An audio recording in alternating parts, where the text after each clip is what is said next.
तर फार easy problem आहे बघा. काय म्हणले, in the following circuit what is current through ammeter. इथं एमीटर कुठं आहे? We have this as ammeter. ह्यातून करंट फाइंड करायचं. मेन करंट दिला त्यांनी 11 एम्पियर. लक्ष द्या व्यवस्थित. मेन करंट 11 एम्पियर दिला. Is it right? एक्झाम मध्ये फास्ट सॉल्व्ह करायचं असतं. त्यातला 3 ampere goes in this branch triangle मध्ये.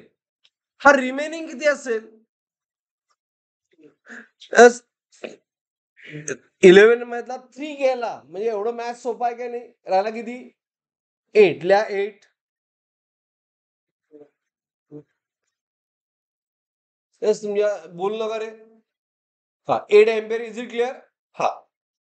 आता लक्ष द्या. आता ह्या जंक्शनला ऍट दिस पॉइंट ह्या जंक्शनला काय होणार?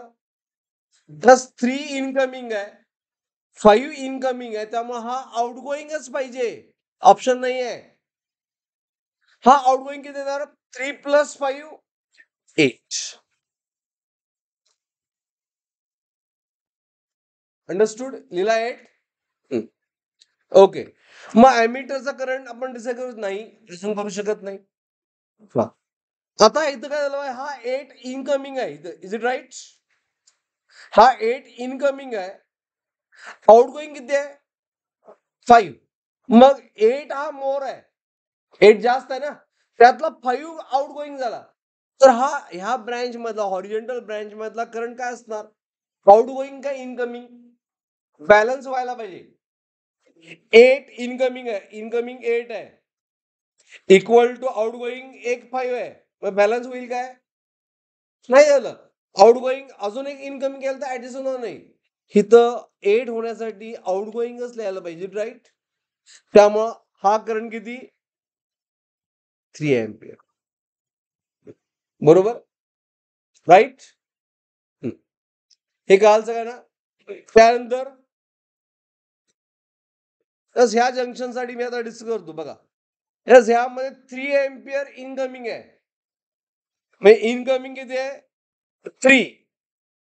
आउटगोईंग किती आहे? 5. बॅलन्स व्हायला पाहिजे, म्हणजे ह्या एमीटर मधला करंट किती यायला पाहिजे? हे हा जंक्शन जर बॅलन्स व्हायसाठी आउटगोईंग जास्त आहे ना, मग अजून एक इनकमिंग ऍड करायला पाहिजे. किती? 2 एम्पियर.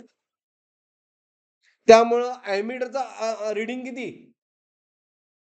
2 एम्पियर. असं तुम्ही विदाउट कॅल्क्युलेशन करायला पाहिजे. Getting everyone? अंडरस्टूड? आणि ऑब्विसली आता ह्यात किती करंट असणार? ह्यात गेला 2.